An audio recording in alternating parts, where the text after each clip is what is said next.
Hi everyone, and welcome to Coffees and Careers. Today we are going to discuss interviews. We'll talk about how to prepare an interview, what to expect during an interview, and what to do after an interview. The best thing you can do before your interview is to prepare.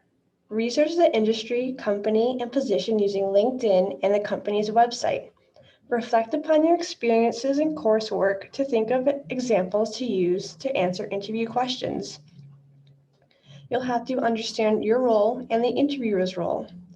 As the interviewee, you will have to consider if the position's responsibilities fit well with who you are, if it's the right industry for you, or if you'll be a good fit for this particular organization, department, or manager.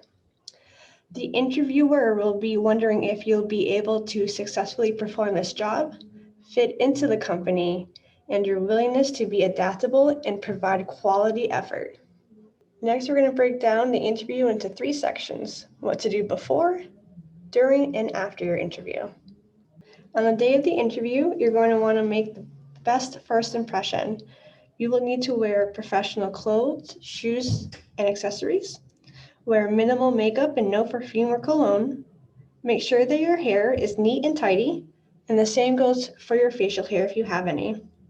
Your phone should be silent or off and out of sight. Be sure to arrive early. Plan extra time to find a parking space and find your interview location. If you have a phone or virtual interview, you're going to need a quiet space with no interruptions. Remind any roommates, family, or friends that you will be in an interview. You can even post a note on the door to remind people not to enter.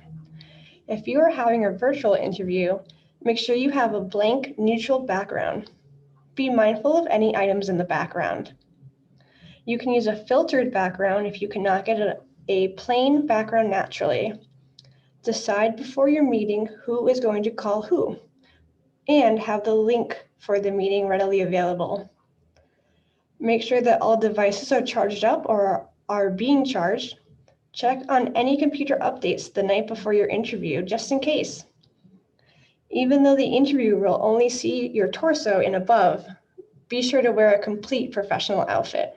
It will get you into a professional mindset. Body language is key.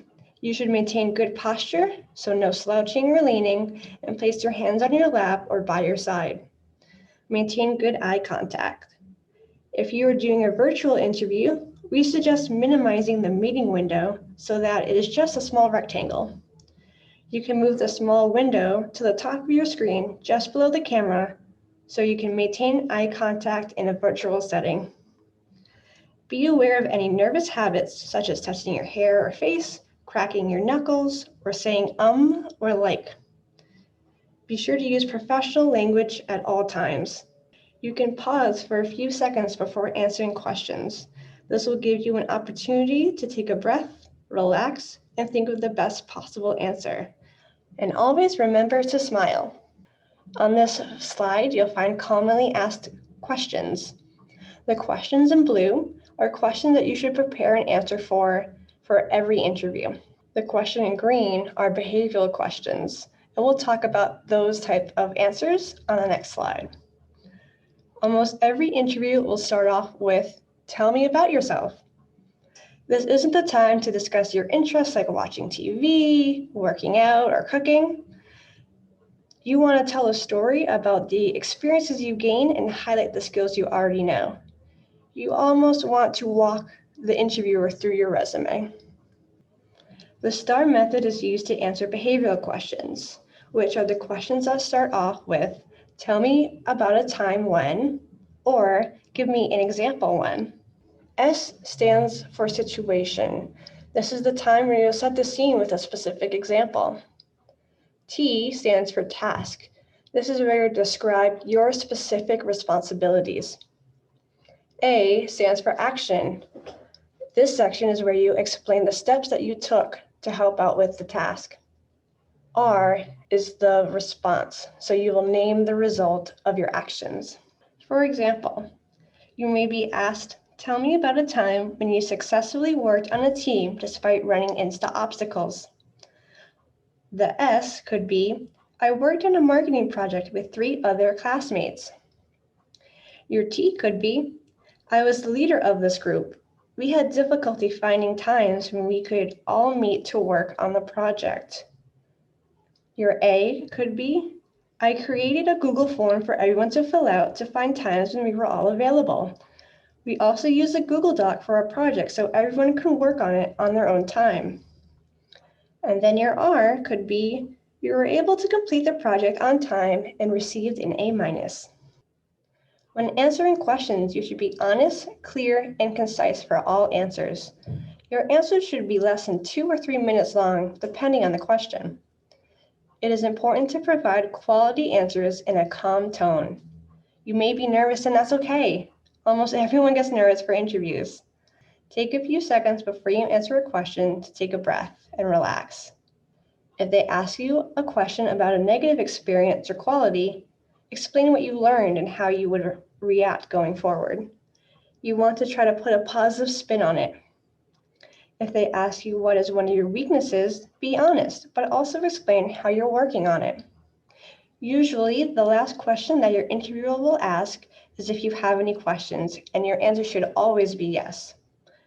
You should have 3 to 5 questions prepared that focus on the position, company, responsibilities, or company culture.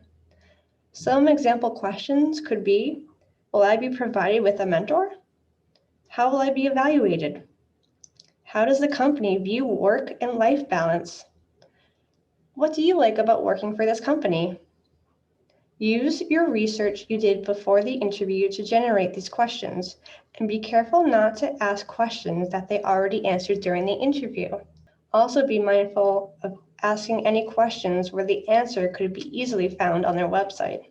Always ask what the next step in the hiring process is so that you can know when to expect an answer or when to reach out. Be sure to thank your interviewer before you leave.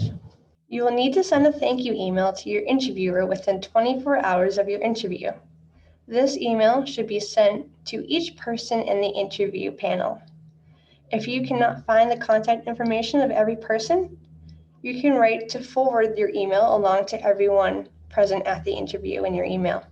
In this email, you should include something that you talked about in the interview that makes you stand out from the other candidates, as well as a brief description of why you are a good candidate.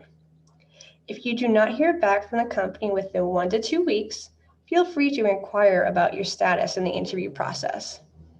The best way to improve your interviewing skills is to practice. You can practice with family members, professors, friends, and with us here at the CDIC. The CDIC can schedule 45-minute appointments for mock interviews. These mock interviews are conducted as close as possible to a real interview. We'll ask commonly asked questions, give you an opportunity to answer them, and then we'll provide feedback on any particular skills you can improve upon. The CDIC also has a great resource called Big Interview.